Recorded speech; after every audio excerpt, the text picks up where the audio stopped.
নমস্কার, আমি দেবপ্রিয়া।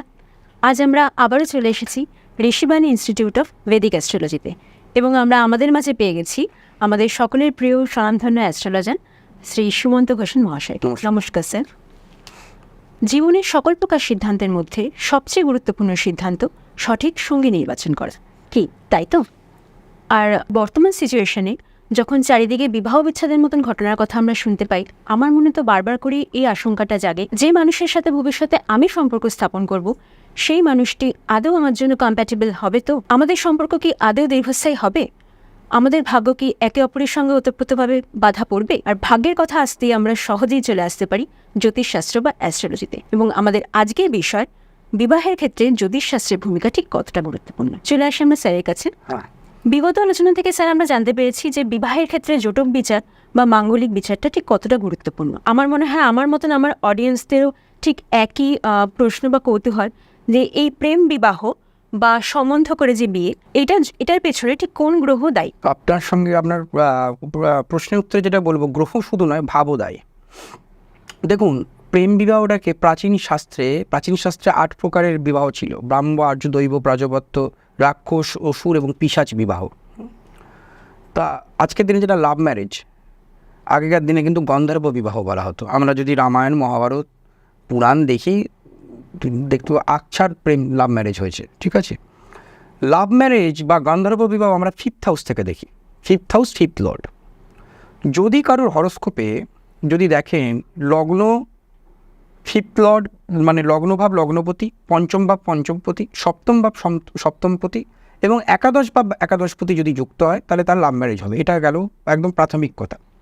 লগ্ন হচ্ছে আপনি বা আমি, পঞ্চম মানে হচ্ছে প্রেম, লাভ মানে প্রেমিক প্রেমিকা, সপ্তম হচ্ছে আমি তাকে আমার জীবন সঙ্গিনী করছি, আমার স্ত্রী বা স্বামী, তাই জন্য সপ্তম।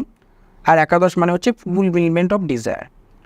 এবার আপনি প্রশ্ন করতে পারেন যে আজকের দিনে তো লাভ ম্যারেজ হচ্ছে, বাড়ি থেকে মানছে বা বাড়ি থেকে মানছে না, এটা আপনি কী করে জাজ করবেন? যদি 2nd হাউস আর 9th হাউস যদি কানেক্টেড হয়, তাহলে জানবেন যে লাভ ম্যারেজ যেটা হচ্ছে সেটা আমার অভিভাবক অভিভাবিকা সেটা মেনে নেবে। কেন? দ্বিতীয় ভাব থেকে আমরা আলোচনা করেছি যে আমাদের আত্মীয়, সে আত্মীয় কি কুটুম্ব, 2 ধরনের আত্মীয়। একটা হচ্ছে রক্তের সম্পর্কে আত্মীয়, জেনেটিক্যালি যে মিল আছে এমন আত্মীয়, সেটা 6th হাউস থেকে দেখা হয়, 6 লর্ড থেকে। আর যে মানে কি বলবো, বৈবাহিক অনুমোদন সিদ্ধ যে আত্মীয়তা, যেমন আমার সঙ্গে আমার ওয়াইফের পরিবারের কোনো মিল নেই, বিয়ে যখনই মন্ত্রে বাধা পড়েছি তখন সে আমার আত্মীয় হয়ে গেছে, অনুমোদন সিদ্ধ আত্মীয়, সেটা দেখতে হবে। জ্ঞাতি যাকে বলি, সেটা হচ্ছে 2nd হাউস থেকে। যদি 2nd হাউস 2nd লর্ড এই পঞ্চম, সপ্তম এবং একাদশের সঙ্গে কানেক্ট হয়ে যায়, তাহলে বিবাহে কিন্তু পরিবারের সম্মতি থাকবে। যদি দ্বিতীয় ভাবের কানেকশান না থাকে, তাহলে কিন্তু বিবাহে সম্মতি থাকবে না, কোনোভাবেই থাকবে না। এর সঙ্গে 9th হাউসকে গুরুত্ব দেব, কেননা আমাদের বিবাহটা কিন্তু একটা বৈদিক মন্ত্র উচ্চারণের মাধ্যমে কিন্তু হয়। ঠিক আছে, যাকে আমরা বৈদিক বিবাহ বলি। এখন পৌরাণিক বিবাহ হচ্ছে, যাই হোক, মন্ত্রে সেইটা নিয়ে অন্য একদিন আলোচনা করব। নবম ভাব হচ্ছে যে কোনো ধর্মীয় আচার অনুষ্ঠান। যদি 9th হাউসে কানেক্টেড হয়, তাহলে তার মন্দিরে বিয়ে হতে পারে বা পুরোহিত ডেকে বিবাহ হবে। যদি 9th হাউসে কানেকশন না থাকে, রেজিস্ট্রি ম্যারেজ হয়ে গেল আজকের দিনে। ঠিক আছে, তো সুতরাং হরস্কোপের সঙ্গে যদি লগ্ন পঞ্চম, সপ্তম, একাদশে কানেকশন থেকে লাভ ম্যারেজ হবে। 2nd কানেকশন থাকলে পরিবার মেনে নেবে, 2nd কানেকশন না থাকলে পরিবার মানবে না। আর 9th কানেকশন থাকলে সঠিক বৈদিক রিচুয়ালস মেনে কিন্তু বিবাহ হবে। আর যার 5th হাউসের কানেকশন থাকবে না, শুধু লগ্ন সপ্তম একাদশে কানেকশন রইল, দ্বিতীয় কানেকশন রইল, সেক্ষেত্রে দ্বিতীয় কানেকশন থাকবেই সম্বন্ধ করে, যেহেতু বিয়ে। লগ্ন সপ্তম একাদশ, লগ্ন দ্বিতীয় সপ্তম একাদশ, তাদের সম্বন্ধ করে বিবাহ হবে। আচ্ছা স্যার, তাহলে আমরা জেনেই নিলাম। বর্তমানে স্যার একটা জিনিস আমরা খুব বেশি দেখতে পাই যে অনেক জাতক জাতিকারই দীর্ঘ 10-12 বছর ধরে প্রেমের সম্পর্ক কন্টিনিউ হচ্ছে এবং তারপর আলটিমেট তাদের সম্পর্কটা টিকছে না। এইটা ঠিক কেন হচ্ছে? এটা এই নিয়ে কিন্তু কোনো ধ্রুপদী জ্যোতিষ বইয়ে কিন্তু কোনো সূত্র নেই। এটা কিন্তু রিসার্চের মারফত কিন্তু আমরা জেনেছি, এবং এই রিসার্চটা আমি যদি বলি আমার, তাহলে কিন্তু সত্যের অপলোপ করা হবে। এটা আমার স্যারের, আমার ডক্টর রণতোষবাবুর সূত্র, এবং 99% ক্ষেত্রে এটা প্রযোজ্য। মঙ্গল এবং কেতু যদি এক ঘরে থেকে লগ্নভাব বা সপ্তম ভাবকে প্রভাবিত করে, বা মঙ্গল কেতুকে দেখছে এবং সেই মঙ্গল আইদার লগ্ন বা সপ্তম ভাবকে প্রভাবিত করছে, তাহলে জানবেন বহুদিনের সম্পর্ক লাস্ট মুহূর্তে গিয়ে ভেঙে যাবে। এমনও দেখেছি সম্বন্ধ করে বিয়ের কার্ড ছাপানো হয়েছে, প্যান্ডেল করা হয়েছে, বা আজকের দিনে যে ভিলা যেগুলো করা হয়, যে অনুষ্ঠানের যে বাড়ি যেগুলো করা হয়, সেগুলো বুক হয়েছে, লাস্ট মুহূর্তে গিয়ে কিন্তু বিবাহ ভেঙে গেছে। মঙ্গল কেতু কানেক্টেড হবে, লগ্নভাব সপ্তম ভাবের সঙ্গে জোরালোভাবে কিন্তু যুক্ত হবে, এই ঘটনাগুলো কিন্তু ঘটবে। অনেক ক্ষেত্রে হয় কি মঙ্গল কেতু কানেকশন হলো না, হতেই পারে, সেক্ষেত্রে মঙ্গল কেতুকে দেখবে। তার মঙ্গলের দৃষ্টি আমরা কী জানি, চতুর্থ, সপ্তম এবং অষ্টম। মঙ্গল আইদার চতুর্থ দৃষ্টি, সপ্তম দৃষ্টি বা অষ্টম দৃষ্টিতে কেতুকে দেখবে, দেখে লগ্নভাব বা সপ্তম ভাবকে প্রভাবিত করবে, তাহলে বহুদিনের সম্পর্ক কিন্তু ভেঙে যাবে। এবার এর সূত্রটাকে আমি একটুখানি নিজের মতো করে ইলাবোরেট করেছি, একটুখানি বলছি, যারা আমাদের এই আলোচনা হয়তো অনেক অ্যাস্ট্রোলজারও শুনবেন বা যারা জ্যোতিষ শিক্ষার্থী দ্বারা শুনবে। আমি আবার একটু আগে বলছি, কালপুরুষের লগ্ন ভাবটাকে দেখতে হবে, যেটাকে ভচক্র বলা হয় আমাদের ভাষায়। তার অধিপতি লগ্নপতি এবং অষ্টমপতি হচ্ছে মঙ্গল। লগ্নপতি মানে আমি, অষ্টম মানে হচ্ছে লিঙ্গ, আমি একটু আগেই বলেছি। আর কেতু মানে হচ্ছে কেটে দেওয়া, কাটস, সেপারেটেড। তা সেক্ষেত্রে আমি দেখেছি কি, এটা এইভাবে আমরা ব্যাখ্যা করতে পারি যে মঙ্গল কেতু কানেকশন হলো, লগ্নভাব সপ্তম ভাবের সঙ্গে কানেক্টেড হলো। কারুর হরস্কোপে যাদের এরকম ঘটনা ঘটেছে দেখবেন অবধারিত তাদের এই সংযোগ দেখতে পাবেন। স্যার, অনেক সময় আমরা এটা দেখে থাকি যে বিয়ে হয়ে গেছে এবং বিয়ের পরে অনেক সময় আমরা দেখি যে হাজব্যান্ড বা ওয়াইফ কেউ একজন হঠাৎ করেই আলাদা হয়ে গেলেন বা পালিয়ে গেলেন, এই ব্যাপারগুলো ঠিক কেন? সেক্ষেত্রেও আমরা একটা এম্পেরিক্যাল অ্যাপ্রোচ ফলো করব। আমি একটু আগেই বলেছি, চতুর্থ সপ্তম দ্বাদশ পীড়িত হতে হবে, রবি বুধ পীড়িত হবে, চন্দ্র বৃহস্পতি শনি, এগুলো হলে বিচ্ছেদ। কিন্তু আপনি বলতেন সঙ্গে সঙ্গে এটা কী করে আমরা দেখব? দেখুন, খুব সহজভাবে যুক্তিপূর্ণভাবে আমরা যদি আলোচনা করি, তাহলে আমরা কিন্তু খুব সহজে এই ব্যাপারে জানতে পারবো। বিবাহের মেন যে কারক গ্রহ, হাজব্যান্ড ওয়াইফ দুজনের ক্ষেত্রে শুক্র যদি খুব বাজে একাধিক গ্রহ দ্বারা পীড়িত হয়, এবং শুক্র থেকে আইদার চতুর্থ, ষষ্ঠ, অষ্টম বা দ্বাদশ ঘর যদি বাজেভাবে পীড়িত হয়, বাজেভাবে পীড়িত মানে এখানে মঙ্গল, রাহু, শনি, মঙ্গল এইসব গ্রহ দ্বারা যদি পীড়িত হয়, বিরুদ্ধ গ্রহ, সেক্ষেত্রে কিন্তু এই ঘটনা হয়।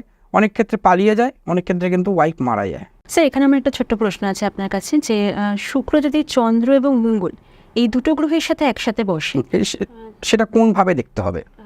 সেটা যদি দশমভাবে, হ্যাঁ, শুক্র চন্দ্র মঙ্গল যদি যুক্ত হয়, আমরা খুব সহজেই বিচার করতে পারি যে হাজব্যান্ড আপনার জীবনে আসবে, হ্যান্ডসাম হবে, দেখতে সুন্দর হবে, এবং সে আইদার টেকনিক্যাল বা ম্যানেজমেন্ট ব্যাকগ্রাউন্ডের সঙ্গে যুক্ত হবে। শুক্র মঙ্গলের কানেকশনের জন্য তার মধ্যে সেক্সুয়াল যে নিডনেস সেটা বেশি থাকবে। শুক্র চন্দ্র কানেকশানের জন্য কিন্তু তার মধ্যে আবেগের যে কি বলবো, আবেগের যে আধিক্যতা সেটা বেশি থাকবে। তার মধ্যে ডুয়েল পার্সোনালিটি থাকবে, ক্রোধও যেমন থাকবে, অ্যাঙ্গারও থাকবে। বেশিরভাগ ক্ষেত্রে আমি দেখেছি এদের হাজব্যান্ড কিন্তু আইদার টেকনিক্যাল ব্যাকগ্রাউন্ড বা ইঞ্জিনিয়ারিং ব্যাকগ্রাউন্ড বা ম্যানেজমেন্ট ওরিয়েন্টেড ব্যাকগ্রাউন্ড থেকে কিন্তু আসে। আর আরেকটা কথা, শুক্রচন্দ্র মঙ্গলের কানেকশন যদি থাকে, তার উপর যদি পাপ গ্রহের দৃষ্টি থাকে, বিবাহ পরবর্তী জীবনে অন্য নারীর প্রতি সে কিন্তু আসক্ত হতে পারে। আচ্ছা স্যার, এইখানে আমার আরেকটা প্রশ্নও আছে, যে যার চার্টে, যে জাতক বা জাতিকার চার্টে এই কানেকশনটা থাকছে, শুধু কি তার ক্ষেত্রে এটা হচ্ছে, বা ধরুন আমি আমার চার্ট দিয়ে বলছি, আমার চার্টে আমার তুলা রাশি এবং মকর লগ্ন, আমার রাশির ঘরে, আমার দশমে তুলা রাশির ঘর, এবং সেই রাশির ঘরে আমার শুক্রচন্দ্র মঙ্গল একসাথে কানেক্টেড হয়ে বসে আছে, এবং সেটা আমার 4th হাউস এবং আমার হাজব্যান্ডের হাউসকে কানেক্ট করছে। তো সেক্ষেত্রে কি এটা আমার ক্ষেত্রেও প্রযোজ্য? আমার নিশ্চয়ই দুজনের ক্ষেত্রেই প্রযোজ্য হবে। আপনি যদি আপনার হাজব্যান্ডের হরস্কোপও দেখেন, আমি আবার বললাম যে একটু আগেই আমি আমাদের আগের এপিসোডে আমি বলেছিলাম যে পূর্বজন্মেষু ইয়া নারী, পূর্বজন্মেষু ইয়া বিদ্যা, পূর্বজন্মেষু ইয়া ধনম, অগ্রেধাবতী। ইন্টার কানেকশন ডেস্টিনি থাকবেই, তা না হলে কিন্তু ঘটনা ঘটবে না। ইন্টার কানেকশন ডেস্টিনি থাকতেই হবে, তা না হলে কিছুতেই। এই যেমন আজকে আমার এখানে যে বসে আছি, আপনি দেখবেন আমার তুলা লগ্ন, আপনি বলেন আমরা তুলা রাশিতে চন্দ্র রয়েছে, তারপরে পূর্বজন্মে কোনো না কোনোভাবে আমরা কানেক্টেড ছিলাম। আজকে নিয়তি আমাদের এখানে সামনে এনে দিয়েছে। ওই ভদ্রলোক বলল যে আমার মকর লগ্ন, একজন বলল, বা বৃশ্চিক লগ্ন। আমি কি বলেছি, একটু আগেই বলেছি যে হাজব্যান্ড ওয়াইফের ক্ষেত্রে দেখেছি যে দ্বাদশ বা সেই ভাব বা সপ্তম ভাব লগ্ন হয়, তেমনি অন্য পুরুষ মানুষের ক্ষেত্রেও এটা প্রযোজ্য। আমার তুলা লগ্ন তার বৃশ্চিক লগ্ন বা কন্যা লগ্ন হতে হবে বা মেষ লগ্ন হতে হবে, আগের জন্মে তাদের সাথে সম্পর্ক ছিল। এগুলো পাস্ট লাইফ কানেকশন থেকে আসে। এমনি এমনি ধরুন মানে কানেকশন কিন্তু হয় না। যেমন ধরুন যারা, আমি অন্য প্রসঙ্গে আসছি, ধরুন কেউ জ্যোতিষ বৃত্তিতে রয়েছে, হ্যাঁ, তাদের হরোস্কোপে 6 এবং 10 কানেকশন থাকবে, কেননা সে আগের জন্মেও সে জ্যোতিষ বৃত্তি করেছে, হঠাৎ করে সে কিন্তু জ্যোতিষী হয়নি। আগের জন্ম হচ্ছে নবম ভাব, সেকেন্ড লর্ড নবমের যে সেকেন্ড 10th হাউস এবং নবমের যে দশম ষষ্ঠ, সুতরাং দশম এবং ষষ্ঠের যদি কানেকশন কারোর হরোস্কোপে থাকে যে কোনো জ্যোতিষীর কুণ্ডলিতে, সে ভালো জ্যোতিষী হবে, কেননা সে পূর্বজন্ম থেকে নিয়ে আসছে। তেমনি বিবাহের ক্ষেত্রেও তাই, আপনার সঙ্গে যে আমার সংযোগ হবে বা আপনার সঙ্গে আমার বয়ফ্রেন্ডের যে সংযোগ হবে বা যারই হোক, দ্বাদশ লগ্নের দ্বিতীয় ঘর, দ্বাদশ ঘর বা লগ্ন থেকে সপ্তম ঘর, সেটা লগ্ন হবে, অবতারিত হতেই হবে। আর যদি নাও হয় লগ্নপতি, সেই ধরুন অন্য কারো মীন লগ্ন, আমার লগ্নপতি শুক্র, সেই শুক্র তার লগ্নে থাকতেই হবে। এবার স্যার আমার আরেকটা কোয়ারি আছে, সেটা হচ্ছে সপ্তমপতি যদি কোনোভাবে এফ্লিক্টেড হয়, সেক্ষেত্রে বিবাহিত জীবনে তাকে কি কি সমস্যা? বেশিরভাগ ক্ষেত্রে আমি দেখেছি সপ্তম ভাব যদি অ্যাফ্লিক্টেড হয়, দু ধরনের এটাকে আমরা বর্গীকরণ করতে পারি। সপ্তম ভাব অ্যাফ্লিক্টেড হলো, সপ্তমপতি অ্যাফ্লিক্টেড হলো এবং হয়ে বকরি গ্রহের নক্ষত্রে থাকলো, শুক্র পীড়িত হলো, তার কিন্তু বিবাহ হবে না, সে অতি সুখ পাবে না হাজব্যান্ড বা ওয়াইফের থেকে, এটা হবে না। এবার যদি ধরুন পীড়িত হলো, বা বকরি গ্রহের দ্বারা পীড়িত হলো না, বা বকরি গ্রহের নক্ষত্রে রইল না, হোয়াট এভার রইল, সেক্ষেত্রে কী হবে? সেক্ষেত্রে সেকেন্ড হাউসকে আমরা দেখব। সেকেন্ড হাউসে যদি অ্যাফ্লিক্টেড হয়, তাহলে তার কিন্তু হাজব্যান্ড বা ওয়াইফ বিবাহ পরবর্তীকালে মারা যেতে পারে, অফ হয়ে যেতে পারে, ডিমাইস হয়ে যেতে পারে। যদি সেটাও না হয়, সেকেন্ড হাউস যদি ধরুন অ্যাফ্লিক্টেড হলো না, কিন্তু সপ্তমপতি অ্যাফ্লিক্টেড, প্রচুর টাকা বেরোবে তার সঙ্গিনী বা সঙ্গীর শারীরিক চিকিৎসার জন্য। এবার ধরুন কারো যদি সেকেন্ড হাউসে রাহু বা কেতুর মতন পাপগ্রহ বসে থাকে, সেক্ষেত্রে তাকে কি? সেক্ষেত্রে 7th লর্ডকে দেখতে হবে। 7th লর্ড যদি অ্যাফ্লিক্টেড হয়, 7th হাউস যদি অ্যাফ্লিক্টেড হয়, এবং আপনার প্রসঙ্গ ধরেই বলছি, সেকেন্ড হাউস যদি অ্যাফ্লিক্টেড হয়, আমি আবার বললাম হাজব্যান্ড ওয়াইফের জীবন স্প্যান কম, সুন্দরভাবে বলে দেওয়া যায় হাজব্যান্ড ওয়াইফের জীবন স্প্যান কম হতেই হবে। আর যদি দেখা যায় যে সেকেন্ড হাউস অ্যাফ্লিক্টেড নয়, বা 7th হাউস ভাব অ্যাফ্লিক্টেড, 7th লর্ড অ্যাফ্লিক্টেড, কিন্তু কেন্দ্রকোণে বসে ভালো নক্ষত্র পেয়েছে, ডিভোর্স হলো না, সম্পর্ক ভালো, কিন্তু আপনি কোনোদিনও শান্তি পাবেন না, বিবাহ পরবর্তী জীবনে প্রচুর টাকা তার চিকিৎসার জন্য ব্যয় করতে হবে। স্যার আমরা কি হাজব্যান্ড বা ওয়াইফের কি রাশি বা লগ্ন হতে পারে, এটাও কি আমরা নিশ্চয়ই থেকে জানতে পারি? নিশ্চয়ই। জাতক দেশমার্গ বলে একটা বই আছে, সোমযাজির বই, জাতক দেশমার্গ, সেখানে একদম স্পষ্ট কথা বলা আছে। আপনার যে নবাংশ লগ্ন, সেটা তার রাশি হতে পারে, আপনার যে লগ্ন সেটা তার রাশি হতে পারে, আপনার লগ্নের যে 7th লর্ড সেটা তার রাশি হতে পারে, বা আপনার সপ্তমপতি যে ভাবে রয়েছে সেই ভাবাধিপতি যে রাশিতে উচ্চস্থ হয় বা নিচস্থ হয়, সেটা তার লগ্ন হতে পারে। যেমন কথাই বলছি, আমার সপ্তমপতি মঙ্গল, আমার তুলা লগ্ন, কর্কট রাশিতে রয়েছে, তারপরে কর্কট রাশির অধিপতিকে চন্দ্র, তাহলে চন্দ্র কোথায় এক্সাল্টেড হয়? বৃষ রাশিতে। আর কোথায় নিচস্থ হয়? বৃশ্চিক রাশিতে। তাহলে আমার বউয়ের আইদার বৃষ রাশি হবে বা বৃশ্চিক রাশি হবে, আমার বউয়ের বৃশ্চিক রাশি। বা হয়তো আমরা জেনে গেলাম অনেক কিছু স্যারের কাছ থেকে। এবার আমার আরেকটা কোয়ারি আছে স্যারের কাছে, সেটা হচ্ছে আমরা হাজব্যান্ড বা ওয়াইফ কিভাবে কর্মসূত্রে পাবো, নাকি আমাদের কোন দিক থেকে হবে, এটা কিভাবে জানতে পারবো? আচ্ছা, এটা খুব সবাই জানতে চায়। যাই হোক, সপ্তমপতি যেভাবে বসে আছে, সেই ভাব রিলেটেড যে স্থানগুলো নির্দেশিত হয়, সেই ভাব থেকে আমরা জানতে পারি। যেমন সপ্তমপতি যদি লগ্নে থাকে, আপনার খুব পরিচিত জনের সঙ্গেই আপনার কিন্তু বিবাহ হতে পারে, যাকে আপনি অনেক দিন ধরে চেনেন। সপ্তমপতি যদি সেকেন্ড হাউসে থাকে, দ্বিতীয় ভাব থেকে আমরা কী বিচার করি? ব্যাংক, প্রতিষ্ঠান, ধনভাব বিচার। ধনভাব কোথা থেকে আসে? ব্যাংক, পোস্ট অফিস, যেখানে টাকা রাখা হয়, বা ধরুন কি বলবো, অনেক সভাস্থল যেখানে স্পিচ দেওয়া হচ্ছে, সে কোনো জায়গা থেকে আপনি পেতে পারেন। থার্ড হাউস যদি সপ্তমপতি থার্ড হাউসে থাকে, ছোট জার্নি করছেন, শর্ট জার্নি, এখান থেকে ধরুন চন্দননগর যাচ্ছেন, আমার বাড়ি চন্দননগর, বা দুর্গাপুর যাচ্ছেন, হোয়াট এভার, রাস্তাঘাটে দেখা হতে পারে। আর কোথায় দেখা হতে পারে? গাড়ির মধ্যে, বাসে যাচ্ছেন, ট্রেনে যাচ্ছেন, পরিবহন ছোট যে পরিবহন যে জায়গা, প্রতিবেশীর মধ্যে প্রেম হতে পারে, এগুলো বলে দেওয়া যায়। সপ্তমপতি চতুর্থভাবে রয়েছে, কোচিং সেন্টারে প্রেম হবে, ঠিক আছে, কোচিং সেন্টার থেকে প্রেম হতে পারে, টিউটোরিয়াল হোম থেকে প্রেম হতে পারে, স্কুলে প্রেম হতে পারে। সপ্তমপতি 5th হাউসে রয়েছে, শপিং মলে যান, shopping mall, cinema hall, park, এইসব জায়গা হতে পারে। সপ্তমপতি ষষ্ঠভাবে রয়েছে, পুলিশ স্টেশন, আইন আদালত, হসপিটাল, ডক্টরস চেম্বার, সেসব জায়গা হতে পারে। স্যার আপনি এইমাত্র বললেন যে চতুর্থভাবে যখন বসছে সপ্তমপতি তখন কোচিং সেন্টার থেকে প্রেম হচ্ছে, তো অনেকের এই অল্প বয়সে এই প্রেমের যোগটা থাকেই, তো এইটা কিভাবে বোঝা যায় যে প্রেম কোন বয়সে আসবে? এটা 5th হাউসে যদি কারো রাহু থাকে বা শুক্র থাকে, ঠিক আছে, বা 5th লর্ড যদি রাহু বা শুক্রের সঙ্গে কানেক্টেড হয় এবং মার্কারিকেও ধরবো, আচ্ছা, তাহলে খুব কম বয়সেই প্রেম চলে আসে। বুধের প্রভাব বুধ বালক, হ্যাঁ বুধ যেহেতু হ্যাঁ। গ্রহ, বুধের একটা বুধ বালক, তাই জন্য। আর রাহু শুক্র কেন? রাহু হচ্ছে চণ্ডাল। তা চণ্ডাল কথাটাকে আমরা ওইভাবে না, চণ্ড মানে কি প্রচণ্ড, যার বেগ সহ্য করা যায় না, আর আল মানে কি বাধা দেওয়া। শুক্র সৌন্দর্যের কারক, কামের কারক, সেক্ষেত্রে সৌন্দর্য কাম ভাবকে আমি আটকে রাখতে পারছি, আমি আকৃষ্ট হচ্ছি বিপরীত লিঙ্গের প্রতি। রাহু আর শুক্র কি অপোজিট সেক্স, আমি বললাম। তাই জন্য রাহু শুক্র যদি 5th হাউস 5th লর্ডের সঙ্গে কানেক্টেড হয় এবং মার্কারি, খুব কম বয়সে প্রেম চলে আসবে। আচ্ছা, এই প্রসঙ্গে আমরা আরেকটা কোশ্চেন স্যারের কাছে একটু করে নেব, সেটা হচ্ছে বিবাহের ক্ষেত্রে কি দশা অন্তর্দশার কোনো প্রভাব পড়তে পারে? নিশ্চয়ই, বেশিরভাগ ক্ষেত্রে দেখেছি। দেখুন, মূল পরাশর হোরাশাস্ত্র যদি আমরা দেখি, সেখানে টোটাল 42টা দশার কথা সেখানে লেখা আছে। নাক্ষত্রিক দশাও যেমন আছে, রাশি দশাও আছে, সেটা নিয়ে আমরা অন্য আলোচনা করব। ষোড়শোত্তরী দশা, দ্বিসপ্তশতী সমাদশা, এগুলো অনেক আছে, আমরা এইসব নিয়ে আজকে আলোচনা করব না। ওখানে দুটো দশার কথা বলা হয়েছে, একটা হচ্ছে বিংশোত্তরীয় দশা আর একটা হচ্ছে অষ্টোত্তরীয় দশা। অষ্টোত্তরীয় দশাটাও আমরা কিন্তু আজকের দিনে নেব না, কারণ মহর্ষি পরাশর কিন্তু বলেছে কৌলৌ নাক্ষত্রিকী দশা, বলা হয়েছে বিংশোত্তরীয় দশা। কলিযুগে নাক্ষত্রিকী দশা হিসেবে বিংশোত্তরীয় দশাকে আমরা নেব। সেক্ষেত্রে লগ্ন দ্বিতীয় চতুর্থ সপ্তম এবং দ্বাদশ, লগ্ন দ্বিতীয় চতুর্থ সপ্তম এবং দ্বাদশ, এই 5টা ভাবের অধিপতির অন্তর্দশা, মহাদশা বলছি না, আমি আরও শর্ট করে দিচ্ছি, মিলিয়ে দেখবেন।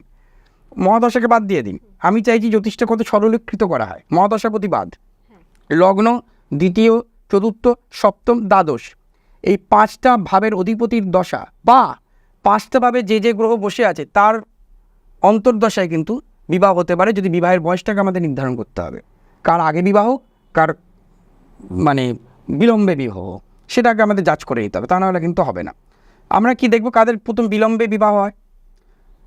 সপ্তম ভাব যদি পাপপীড়িত হয়, লগ্ন ভাব যদি পাপপীড়িত হয়, এবং লগ্ন দ্বিতীয় চতুর্থ সপ্তম দ্বাদশ, এই 5টা ভাবে যদি কোনো বক্রী স্থিরগামী গ্রহ থাকে। স্থিরগামী গ্রহ কী কী?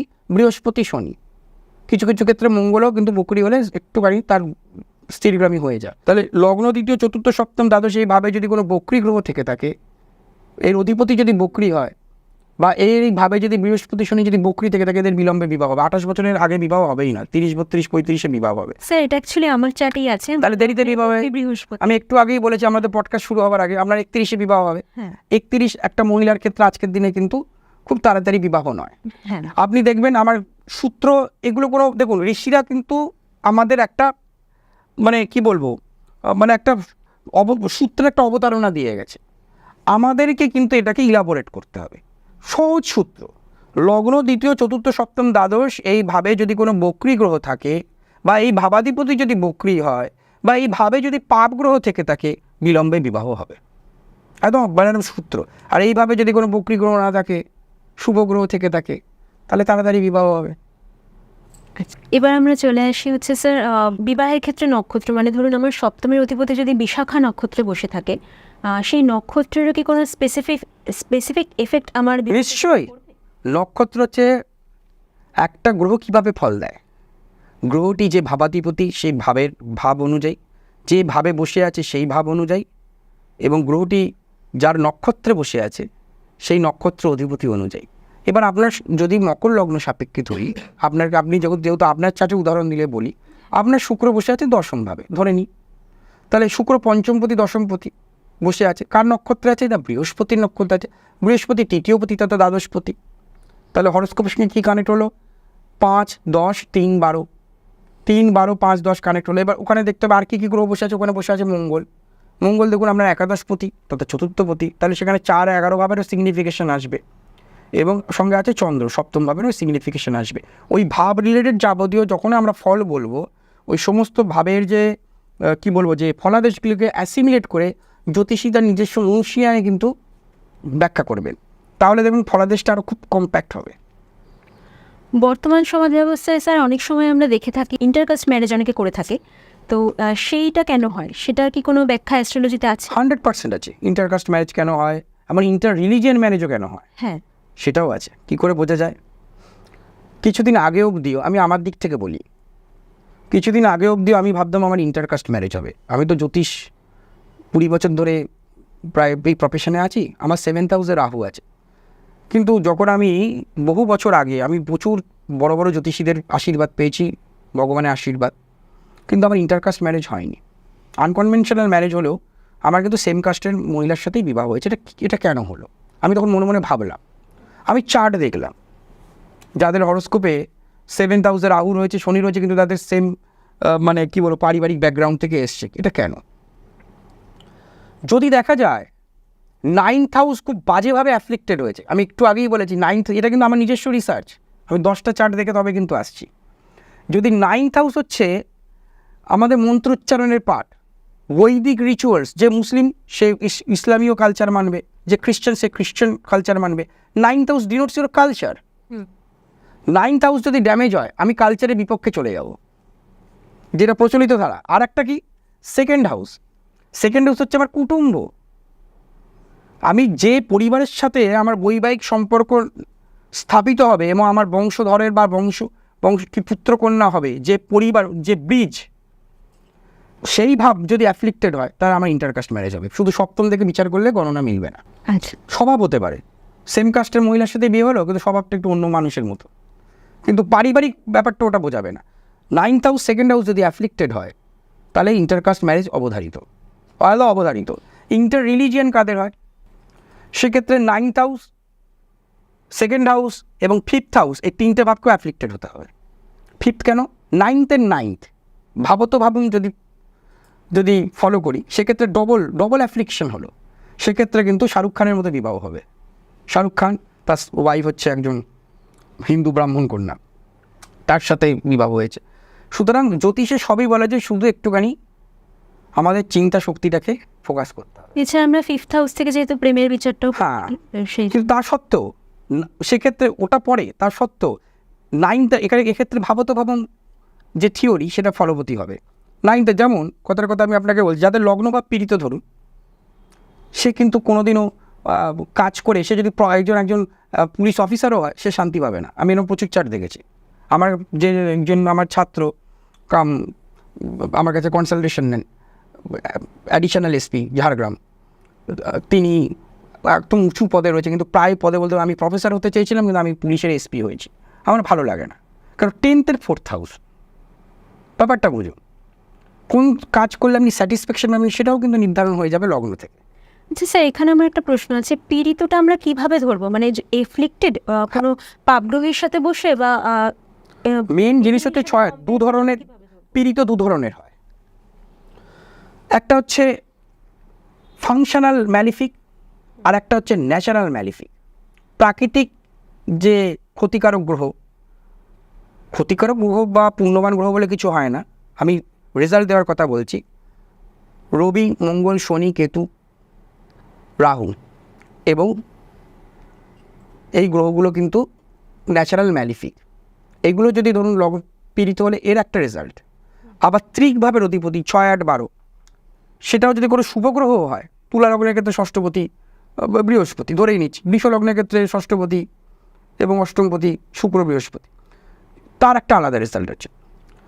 যদি পাপগ্রহ পীড়িত হয়, কিন্তু সে যদি কেন্দ্র কোণপতি হয়, ধরুন তুলা লগ্নের ক্ষেত্রে শনি কেন্দ্র কোণপতি, লগ্নে বসে এক্সল্টেড, কিন্তু কেতু দ্বারা যুক্ত, মঙ্গল দ্বারা যুক্ত, সেক্ষেত্রে তাকে শারীরিক কষ্ট দেবে, কিন্তু মেটেরিয়ালিস্টিক গেনে কিন্তু বাধা দেবে না। সে প্রচুর উন্নতি করবে, টাকা পয়সা আসবে, শনি কানেকশন অপারেশন হবে, তার শরীরে কাটাছেড়া হবে, এগুলো কিন্তু হবে।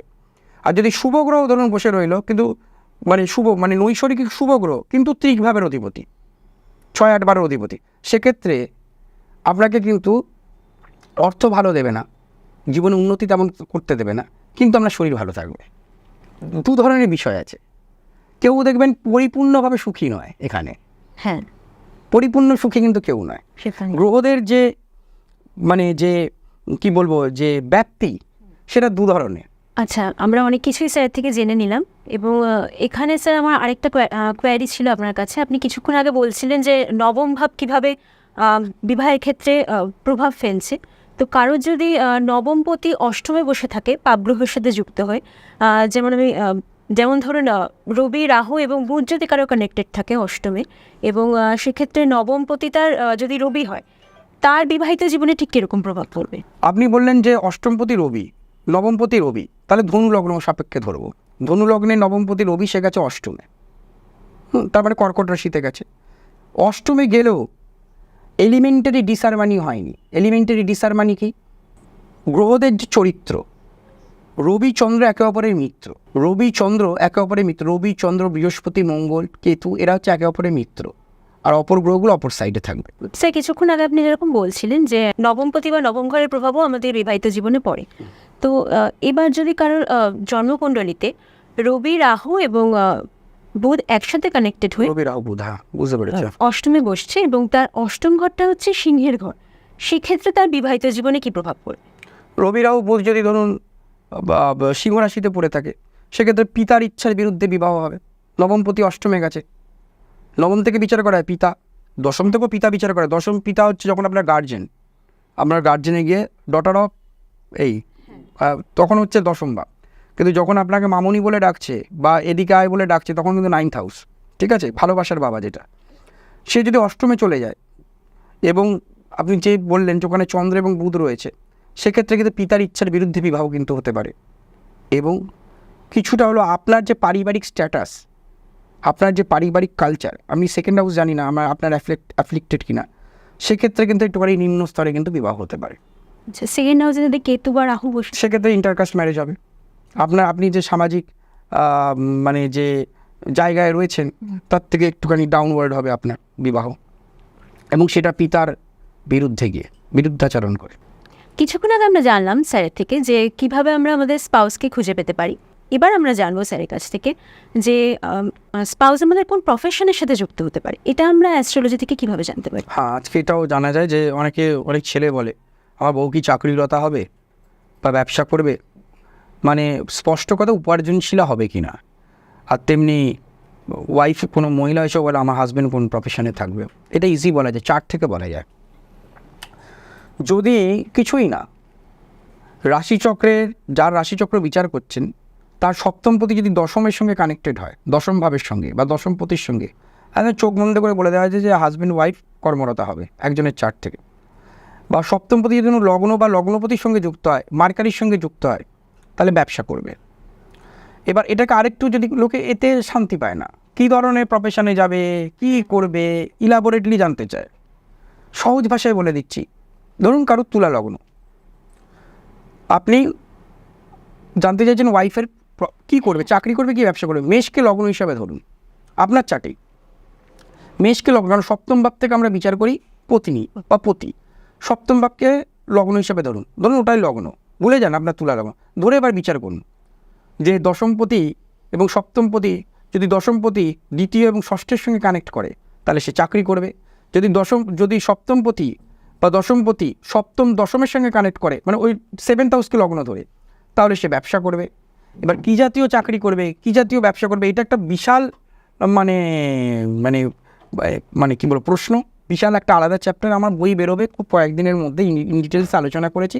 এইটা থেকে একদম ইন ডিটেলসে বলে দেওয়া যায় যে কোনোভাবেরই। ধরুন আপনি বললেন আমার ছেলে বড় হয়ে চাকরি করবে না ব্যবসা করবে, বলতেই পারেন আমার মেয়ে বড় হয়ে চাকরি করবে, তখন জানতে হবে বড় ছেলে কি ছোট ছেলে বা বড় মেয়ে কি ছোট মেয়ে। যদি প্রথম সন্তান হয়, ফিফথকে লগ্ন হিসাবে ধরুন আপনার মকর লগ্ন, সেক্ষেত্রে আপনি লগ্ন ধরবেন হচ্ছে বৃষ, ওইভাবে ধরে আপনার লগ্ন সাপেক্ষে যে গ্রহ বসে আছে আপনি বিচার করুন, দশমপতি কোথায় আছে, ষষ্ঠপতি কোথায় আছে, বিচার খুব সহজ। এটা জেনে বলে না, যেমন জিন ডিএনএ, মেডিকেল সায়েন্সে ডিএনএ যেমন প্রভাবিত হয়, হরস্কোপে কিন্তু মানে আপনার হরস্কোপ থেকে আপনার 3 পুরুষ কেন মানে রক্তের সম্পর্কে বাবা মা কাকা জ্যাঠা তাদের যেমন গণনা করা যায় নির্দ্বিধায়, এবং আপনার আগত যে ছেলে মেয়ে এমনকি আপনার হাজব্যান্ডেরও গণনা করা যায়। ভাবকে লগ্ন হিসাবে ধরে এলোপাতারি গণনা করুন, মিলবেই। স্যার এবার আমার আরেকটা কোয়ারি ছিল যে কর্মক্ষেত্রে প্রেমের যোগ থাকবে কি থাকবে না এটা আমরা কিভাবে জানতে পারি? পঞ্চমপতি সপ্তমপতির কানেকশন, দশমপতির কানেকশন একসঙ্গে যুক্ত হবে, 5, 7 এবং দশমের কানেকশন থাকবে। পঞ্চম হচ্ছে প্রেমিক প্রেমিকা, সপ্তম মানে হচ্ছে বিপরীত লিঙ্গ, দশম মানে হচ্ছে প্রফেশন, দশমপতি মানে হচ্ছে প্রফেশন কানেক্টেড হবে, রাহু শুক্রের কানেকশন হবে। আপনি কাজের ক্ষেত্রে প্রেম, সহকর্মীর সাথে প্রেম হয়ে গেল, অবধারিত হবে। সোশ্যাল মিডিয়া ধরুন, এবার আসছে সোশ্যাল মিডিয়া, ধরুন আপনি জানতে চাইছেন ফেসবুক, ইনস্টাগ্রাম বা হোয়াট এভার, মেসেঞ্জার এরকম প্রচুর দেখেছি আমি। কীরকম দেখবেন, সোশ্যাল মিডিয়া বা ইন্টারনেট এই দুটো ভাব দেখতে হয় থার্ড হাউস এবং ফিফথ হাউস থেকে। যদি পঞ্চম ভাবের অধিপতি গ্রহ সপ্তমের সঙ্গে কানেক্ট হলো, হয়ে তৃতীয় এবং তৃতীয়ের সাথে কানেক্ট হলো, তার মানে কি 3, 5, 7 কানেক্ট হলো, রাহু শুক্র মঙ্গল কানেক্ট হবে। রাহু মানে হচ্ছে কম্পিউটার, শুক্র মানে হচ্ছে ইলেকট্রনিক্স, আপনি গেজেটের মাধ্যমে ইউজ করছেন। আর আমি মঙ্গল বললাম, মঙ্গল হচ্ছে আমরা হার্ডওয়্যারকে বিচার করি। কোনো জায়গায় ইন্টারনেটের কারগ্রহকেও মঙ্গল হিসাবে কল্পনা করা হয়েছে। এটা যদি থাকে আপনার সোশ্যাল মিডিয়া, চ্যাট, মানে ওসব চ্যাটিং ফ্যাটিংয়ের মাধ্যমে প্রেম হতে পারে। বর্তমানে এইটার প্রবণতাটাই বেশি দেখা যায়। কিন্তু এই প্রেমগুলো স্থায়ী হয় না কেন? হ্যাঁ স্যার, এটাই আমার প্রশ্ন, যে বর্তমানে আমরা বিভিন্ন ডেটিং অ্যাপ বা এই ধরনের ম্যারেজ অ্যাপগুলো দেখে থাকি যেখান থেকে ফ্রড কেসের সম্ভাবনাটাই বেশি থাকে। খুব সহজটা কেন? খুব সহজ, যদি রং হৃদয়ং মম ততস্থ হৃদয়ং তব মন্ত্র উচ্চারণ করা হয় বিয়ের সময় 9th হাউস থেকে। আমি একটু আগেই বললাম 9th থার্ড হাউস থেকে বিচার করা হবে ইন্টারনেট, 5th হাউস থেকেও তাই, ইলেকট্রনিক্স গেজেট। 9th 7th হাউসকে দেখুন, থার্ড হাউস হচ্ছে যে কোনোভাবে, সপ্তম ভাব হচ্ছে তার বিরুদ্ধ ভাব। ঠিক আছে, জেনারেলি যে কোনোভাবে 7th হাউস তার অ্যান্টি হয়, সেক্ষেত্রে এই ধরনের প্রেমগুলো কিন্তু টেকে না। আর দেখুন অ্যাফ্লিকশন আছে, যেমন ধরুন এই যে বিয়ে হচ্ছে, পূর্বজন্মের ঋণ ছিল সেই মহিলার কাছে আপনার বা সেই পুরুষের কাছে, আপনার ঋণ মেটাতে হবে। যে আপনার সন্তান হয়ে আসছে, পূর্বজন্মে তার থেকে ঋণ নিয়েছেন, কোনো না কোনো ঋণ তো আছেই, আত্মিক ঋণ, মানসিক ঋণ, কায়িক ঋণ, বাচিক ঋণ আছেই, সেই ঋণ ফুলফিল করতে হবে, তা না হলে হবে না। বোঝা গেল? স্যার, আমাদের আলোচনা প্রায় শেষের দিকে চলে এসছে। আমার লাস্ট আপনার কাছে একটা কোয়েশ্চেন আছে, সেটা হচ্ছে যারা বর্তমানে বিবাহিত দম্পতি তারা তাদের জীবনটাকে ঠিক কীভাবে সুন্দর করে গোছাতে পারে এবং জ্যোতিষকে কোনো রকমভাবে ভয় না পেয়ে বা অন্ধবিশ্বাস না করে তার ইতিবাচক দিকগুলোকে কাজে লাগিয়ে তারা কিভাবে তাদের জীবনকে কাটাতে? প্রথমেই বলবো, ঘটনা ঘটে যাওয়ার পর কিছু করে ফিরানোটা যতটা কঠিন, ঘটনা ঘটার আগে মানে এ বিষয়ে প্রিকশনস নেওয়া উচিত, আমি এটা ব্যক্তিগতভাবে মনে করি। বিবাহের আগে ভালোভাবে দুজনের হরোস্কোপ ইন্ডিভিজুয়ালি দেখতে হবে। আমি একটু আগেই বলেছি যে ওই সোকল্ড যে অষ্টকূট বিচার, সেটা আজকের দিনে প্রযোজ্য না। ইন্ডিভিজুয়ালি হরোস্কোপ দেখতে হবে, দেখে প্রতিকার প্রতিবিধান করে বিবাহ করতে হবে। অনেক ক্ষেত্রে প্রতিকার প্রতিবিধানে কোনো জায়গা থাকে না, সেক্ষেত্রে দীর্ঘস্থায়ী সুখের কথা ভেবে পত্নী মানে সেই সম্পর্ক বা সেই সম্বন্ধ থেকে বেরিয়ে এসে নতুন সম্বন্ধে ঢোকা উচিত। আর যদি প্রতিকার প্রতিবিধানের বিধান থাকে সেটা চার্ট বলবে, সেইটা দেখে যদি অগ্রসর হওয়া যায়, অন্তত এটুকুনি বলতে পারি 100 বা হানতে না পারলেও 80% ক্ষেত্রে আপনি সুন্দর এবং সুখী জীবনযাপন করতে পারবেন।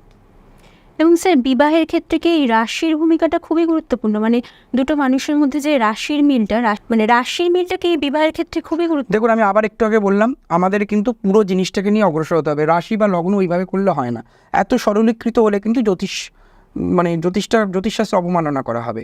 ইন্ডিভিজুয়ালি চার্ট দেখতে হবে, ইন্ডিভিজুয়ালি চার্ট মানে দুটো চার্টে ইন্ডিভিজুয়ালি দেখতে হবে, কী কী ভালো গুণ আছে, কী খারাপ গুণ আছে দেখতে হবে, দেখে তার অ্যাসিমিলেশন করে তবে। জেনারেলি রাশি আমাদের মানসিক অবস্থাকে নির্ধারণ করে, লগ্ন আমাদের দেহগত অবস্থাকে নির্ধারণ করে, কিন্তু ওইটা দিয়ে তো জীবন চলবে না, কতদিন চলবে? আমাদের ইন ডিটেলসে যদি আমরা দুটো হরোস্কোপ ইন্ডিভিজুয়ালি জাজ করতে হবে, করে যদি এগোনো যেতে পারি তাহলে ভালো হয়।